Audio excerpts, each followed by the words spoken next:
بسم اللہ الرحمن الرحیم. ایک آیت، اس کا کمال ہی اور ہے، اس کے راز ہی اور ہیں، اس کے اسرار ہی اور ہیں.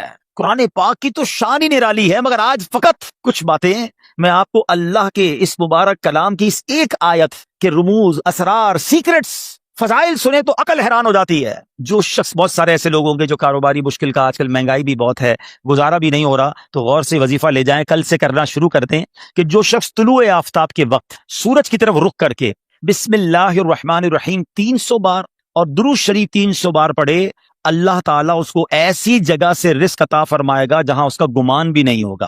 اور روزانہ پڑھنے سے انشاءاللہ عز و جل 1 سال کے اندر امیر و کبیر ہو جائے گا. وظیفہ پھر ریپیٹ کر دیتا ہوں، غور سے سن لیں. پہلے فجر کی نماز ادا کرنی ہے، اس کے بعد جب فجر کا وقت ختم ہونے لگے تو سورج طلوع ہوتا ہے. سورج طلوع ہونے کا وقت ہے، اس وقت آپ نے سورج کی طرف رخ کر کے ہاتھ میں تسبیح لینی ہے. 300 بار بسم اللہ الرحمن الرحیم، 300 بار درود پاک انشاءاللہ پڑھیں، اور پھر دیکھیں انشاءاللہ اللہ پاک رزق میں کیسی برکت دیتا ہے. سبحان اللہ. مولا علی شیر خدا نے ایک بڑا پیارا وظیفہ دیا، اور شاید اب جو میں وظیفہ بتانے جا رہا ہوں، جتنے لوگ یہاں موجود ہیں سب کو اس وظیفے کی ضرورت ہے. مولا علی شیر خدا کرم اللہ تعالی وجہ الکریم سے بیسیکلی تو یہ روایت ہے. وظیفہ تو نبی پاک علیہ الصلوۃ والسلام نے عطا فرمایا. آقا فرماتے اے علی، میں تمہیں ایسے کلمات نہ بتا دوں جنہیں تم مصیبت کے وقت پڑھ لو؟ عرض کیا حضور ضرور. ارشاد فرمایا میری جان آپ پر قربان، تمام اچھائیاں ہم نے آپ ہی سے تو سیکھی ہیں.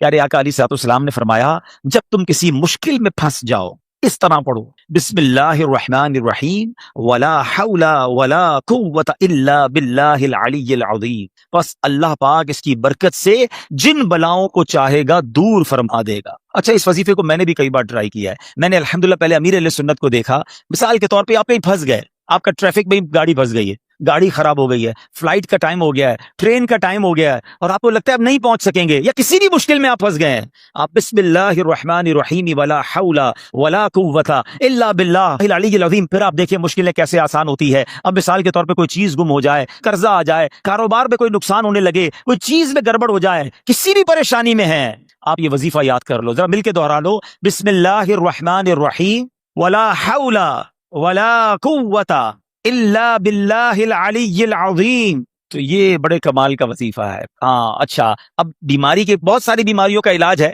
آخری بیان کے اینڈ میں 1-2 باتیں تاکہ تعویذ وظیفہ بھی مل جائے، آپ کو فائدہ رہے گا. ایک شخص کو بخار آ گیا تو حضرت شیخ فقی ولی عمر بن سعید رحمۃ اللہ تعالی کی ان کی عیادت کے لیے آئے. جاتے ہوئے ایک تعویذ عنایت فرمایا کہ آپ کھول کر مت دیکھنا. ان کے جانے کے بعد اس نے تعویذ پہنا تو بخار فوراً چلا گیا. اس سے رہا نہیں گیا، اسے تعویذ کھولا کہ ایسا کیا لکھا کہ یوں بخار چلا گیا؟ تو اس میں بسم اللہ الرحمن الرحیم لکھا تھا. دل میں وسوسہ آیا تو یہ تو کوئی بھی لکھ سکتا ہے. ابھی عقیدت میں کمی آئی تو فوراً بخار بڑھنا شروع ہو گیا. ٹیسٹ کرتے نا لوگ، اللہ والوں کا بھی ٹیسٹ کرتے ہیں، ایسے بھی لوگ ہیں. ابھی اس نے سوچنا شروع کیا تو بخار بڑھ گیا. پھر حضرت کی بارگاہ میں دوڑا گیا کہ حضور معاف کر دیں، میں نے تو جو ہے وہ تعویذ کھول دیا تھا. تو آپ تو اللہ والے تھے، آپ نے دوبارہ تعویذ لکھ کر دیا. اس کے ہاتھ جیسے ہی اس کو باندھا تو پھر اس کا بخار چلا گیا. اب کی بار دیکھنے سے منع کیا، مگر ڈر کے بارے کھول کر نہ دیکھا. بالآخر سال کے بعد کبھی جا کے کھول کر دیکھا تو اس میں بسم اللہ الرحمن الرحیم ہی لکھا ہوا تھا. تو سبحان اللہ، اس کی خوب برکتیں ہیں. اور بتایا گیا کسی کی نکسیر پھٹ جائے نا، بعض اوقات خون نکل رہا ہوتا ہے، تو پیشانی سے بسم اللہ الرحمن الرحیم لکھنا شروع کرے اور ناک کی نوک تک، یعنی یہاں سے لکھنا شروع کرے اور یہاں تک ختم کرے، تو انشاءاللہ عز و جل اس کی جو ہے وہ خون آنا جو ہے وہ بند ہو جائے گا. بہرحال بہت سارے وظائف ہیں. بسم اللہ الرحمن الرحیم ہر کام، نیک اور جائز کام شروع کرنے سے پہلے پڑھنا ہے. پھر دیکھیں اس کی کیسی برکتیں ملتی ہیں. بے ایمانوں کو ایمان دینے والی یہ آیت ہے. ذرا واقعہ سنیے گا. ایک یہودی تھا، نان مسلم، ایک یہودن پر عاشق ہو گیا، اور عشق مجازی کا اس پر ایسا غلبہ ہوا کہ یہ مجنون جیسا ہو گیا. نہ کھانے پینے کا ہوش تھا، نہ آرام کرتا تھا، بڑا پریشان. اس زمانے میں اللہ کے ایک ولی تھے، حضرت عطا رحمت اللہ تعالی علیہ. ان کے پاس آیا اور کہا کہ حضور میں بہت پریشان ہوں، وہ فلاں سے عشق ہو گیا ہے، چین ہی نہیں آتا. آپ اللہ والے تھے، آپ نے ایک کاغذ کے ٹکڑے پر بسم اللہ الرحمن الرحیم لکھا اور کہا یہ کھا جاؤ. اس نے وہ کاغذ کا ٹکڑا نگل لیا کہ شاید میرا کام بچ جائے گا. سچی بات ہے، اس کا کام بن گیا. ہوا یہ کہ جیسے ہی اس نے کاغذ کو نکلا نا، اس کے دل کی دنیا ہی بدل گئی، ایمان کی مٹھاس ملنے لگی اور اس کے دل میں نور ظاہر ہو گیا. عورت کے عشق کو چھوڑا اور کہتا حضور بس اب مجھے کچھ اور نہیں چاہیے، جس رب کا نام اندر گیا ہے اب کلمہ پڑھائیے، مجھے مسلمان کر دیجئے. صرف بسم اللہ الرحمن الرحیم کاغذ پہ لکھا ہوا پیٹ میں جاتا ہے. اب اس یہودن کو پتہ چل گیا کہ میرا عاشق تو مسلمان ہو گیا ہے. وہ بھی حضرت کی بارگاہ میں آئی اور کہا کہ میں ہی وہ عورت ہوں کہ جس کے عشق میں وہ مبتلا تھا، وہ مسلمان ہو گیا ہے. اب مجھے خواب میں روزانہ کوئی کہنے والا کہتا ہے کہ اگر تجھے جنت میں اپنا ٹھکانہ دیکھنا ہے نا تو جا اور حضرت عطا کے پاس جا، تجھے اپنا جنت میں ٹھکانہ دکھائیں گے۔ تو حضرت میں آپ کے پاس آئی ہوں، بتائیے جنت کہاں ہے؟ حضرت عطا نے کہا کہ جنت کا ارادہ ہے تو پہلے تجھے اس کا دروازہ کھولنا پڑے گا نا، جنت میں جانا ہے تو ڈور اوپن کر۔ تو وہ کہتی جنت کا دروازہ میں کیسے کھولوں؟ فرمایا بسم اللہ الرحمن الرحیم پڑھ۔ آپ نے فرمایا جنت کا دروازہ کھولنا ہے نا، بسم اللہ الرحمن الرحیم پڑھ۔ جیسے ہی اس نے بسم اللہ الرحمن الرحیم پڑھا، دل میں نور بڑھنے لگ گیا۔ کہتی حضور بس اب مجھے اسلام میں داخل کیجئے۔ اس نے کلمہ پڑھا اور بسم اللہ شریف کی برکت سے وہ بھی مسلمان ہو گئی۔ اسی رات جب وہ نو مسلم خاتون جو ہے رات کو سوئی تو خواب میں جنت میں داخل ہوئی، خوبصورت محل دیکھا، گنبد دیکھے، ایک گنبد پر لکھا تھا بسم اللہ الرحمن الرحیم لا الہ الا اللہ محمد الرسول اللہ۔ عورت نے یہ الفاظ پڑھے تو کسی پکارنے والے نے کہا اے پڑھنے والی، اللہ پاک نے یہ سب تجھے عطا فرما دیا ہے۔ آئے ہائے ہائے، بسم اللہ کی برکت ہے، ہم نے پائی جنت ہے، کتنی اچھی قسمت ہے، یہ سب رب کی رحمت ہے۔ تو بسم اللہ الرحمن الرحیم کی تو کیا ہی بات ہے۔ پیارے اسلامی بھائیوں، ایک پوری آیت، یہ یاد رہے، شاید بہت سارے لوگوں کو پتہ نہیں ہوتا کہ دو سورتوں کے درمیان فاصلے کے لیے بسم اللہ الرحمن الرحیم کو اتارا گیا، اور یہ آیت قرآن پاک میں ایک جگہ قرآن کا حصہ بھی ہے، پارہ 19 سورہ نمل، اور یہ آیت کا حصہ ہے، اور اس کے معنی کیا ہے؟ اللہ کے نام سے ہے جو نہایت مہربان رحم والا۔ اچھا، اس کی فضائل کیسے کیسے؟ اس صحابی رسول حضرت جابر بن عبداللہ رضی اللہ تعالیٰ عنہ فرماتے ہیں کہ جب بسم اللہ شریف نازل ہوئی نا تو بادل مشرق کی طرف دوڑے، بادل مشرق کی سمت دوڑے، ہوائیں رک گئیں، سمندر کو جوش آ گیا، چوپایوں نے غور سے سننے کے لیے اپنے کان لگا دیے، اور شیطانوں کو آسمان سے پتھر مارے گئے، اور اللہ پاک نے فرمایا مجھے میری عزت و جلال کی قسم، جس چیز پر بسم اللہ الرحمن الرحیم پڑھی گئی میں اس میں برکت دوں گا۔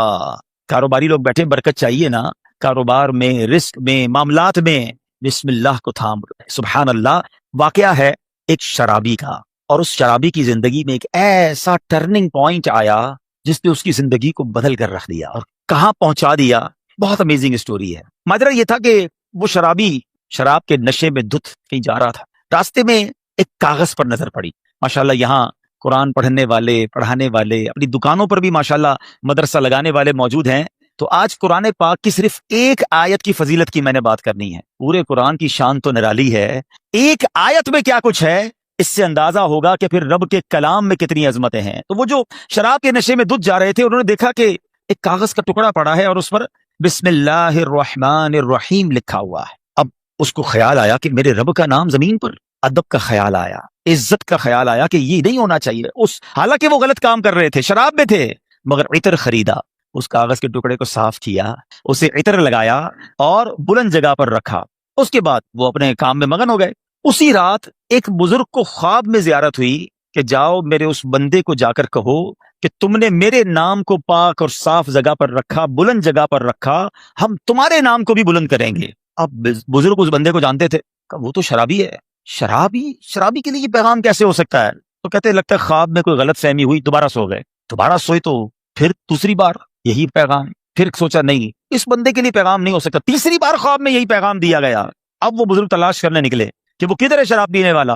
ڈھونڈتے ڈھونڈتے جب پتا چلا اس وقت بھی وہ شراب کی محفل میں ہی بیٹھے ہوئے تھے۔ آواز دی کہ باہر آئیے، وہ تو شراب کے نشے میں مست، کسی کو بھیجا کہ جاؤ کہو تمہارے لیے پیغام آیا ہے۔ کہ میرے لیے کون پیغام لایا ہے؟ بہرحال پوچھو کہو کس کا پیغام لائے ہو؟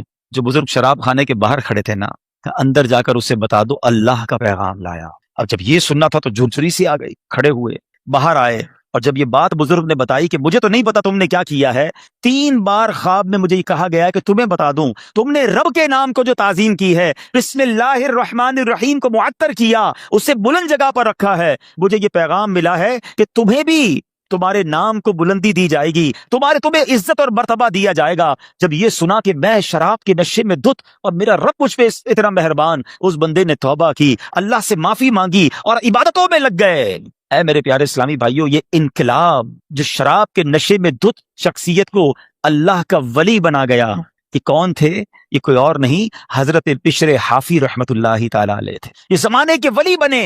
حافی کہتے ہیں ننگے پیر رہنے والے کو۔ آپ معرفت الہی اور اللہ کی یاد میں اتنے گم رہنے لگے کہ آپ چپل ہی نہیں پہنتے تھے، اور کتابوں میں لکھا کہ جب تک حضرت بشر حافی اس شہر میں رہے کوئی بھی چوپایا جو ہے نا راستے میں گندگی نہیں کرتا تھا، اس ادب کے ساتھ کہ کہیں بشر حافی کے پیر گندے نہ ہو جائیں۔ اور کتابوں میں آتا ہے کہ ایک بار کسی نے دیکھا کہ چوپائے نے گندگی کر دی ہے تو اس کے مالک نے سمجھ لیا کہ ہو نہ ہو بشر حافی کا انتقال ہو گیا ہے، اور جب معلوم کیا گیا تو ایسا ہی تھا کہ جب وہ زمانے سے وہ دنیا سے چلے گئے پھر چوپایوں نے راستے کے اندر گندگی کرنا شروع کی۔ یعنی جو اللہ کا ادب کرتا ہے، اللہ کے نام کی تعظیم کرتا ہے، اللہ کی مخلوق جو ہے وہ اس کی تعظیم کرنے لگ جاتی ہے۔ سبحان اللہ۔ آپ کو اندازہ ہے کہ بسم اللہ الرحمن الرحیم میں جامعیت کتنی ہے؟ سنتے جائیے۔ اللہ پاک نے بعض انبیاء کرام پر مختلف کتابیں اور صحائف نازل فرمائے جن کی تعداد 104 ہے، ٹھیک ہے؟ ان میں سے 60 صحیفے حضرت شعیب علیہ السلام پر، 30 صحیفے حضرت ابراہیم علیہ السلام پر، 10 حضرت موسیٰ علیہ السلام پر تورات شریف اترنے سے پہلے نازل ہو گئے تھے۔ پھر 4 بڑی کتابیں ہیں، تورات شریف، زبور شریف، انجیل مقدس اور قرآن مجید، ٹھیک ہے؟ اچھا، ان تمام صحیفوں کے مضامین قرآن پاک میں ہیں۔ قرآن پاک کے سارے مضمون سورہ فاتحہ میں ہے، اور سورہ فاتحہ کا سارا مضمون بسم اللہ الرحمن الرحیم میں ہے۔ اور سنو، بسم اللہ الرحمن الرحیم کا سارا مضمون بسم اللہ کے حرف با میں موجود ہے، اور اس کے معنی کیا ہے؟ بی کان ما کان و بی یکون ما یکون، یعنی جو کچھ بھی ہے مجھ یعنی اللہ پاک ہی سے ہے، اور جو کچھ ہوگا مجھ یعنی اللہ پاک سے ہی ہوگا۔ اللہ اکبر۔ یہ کمال ہے بسم اللہ الرحمن الرحیم کا کہ تمام صحیفوں اور قرآن مجید کا نچوڑ اس کے اندر موجود ہے۔ اور سبحان اللہ، بسم اللہ کے فضائل کتنے! امام فخر الدین رازی رحمۃ اللہ تعالی علیہ فرماتے ہیں بسم اللہ الرحمن الرحیم کے 19 حروف ہیں، ٹھیک، اور دوزخ پر عذاب دینے والے فرشتے بھی 19 ہیں۔ تو آپ فرماتے ہیں کہ امید ہے ایک ایک حرف کی برکت سے ایک ایک فرشتے کا عذاب دور ہو جائے گا۔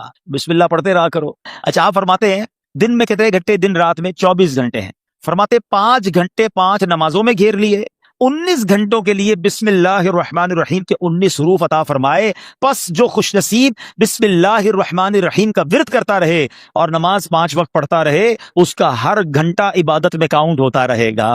تو یہ کمال کا وظیفہ ہے۔ نارملی ہماری توجہ اس طرف نہیں جاتی ہے۔ اچھا، بعض اوقات ہم لوگ کہتے ہیں ہمارے کام ادھورے رہ جاتے ہیں، کام شروع کرتے ہیں، ڈیل بنتے بنتے رہ جاتی ہے، کام ادھورا رہ جاتا ہے، پوری نہیں ہو پاتی ہماری بات۔ سنیے، اللہ پاک کے پیارے اور آخری نبی صلی اللہ تعالی علیہ وسلم نے فرمایا جو بھی اہم کام بسم اللہ سے شروع نہیں کیا جاتا وہ ادھورا رہ جاتا ہے۔ غور فرمائیے کیسی محرومی ہے، اگر اچھے اور اہم کام سے پہلے بسم اللہ نہ پڑھی جائے تو کام ادھورے رہ جاتے ہیں، اس میں برکت نہیں ہوتی۔ اب ہو سکتا ہے کہ ذہن میں خیال آئے کہ میں تو بسم اللہ نہیں پڑھتا پھر بھی کام پورے ہو جاتے ہیں۔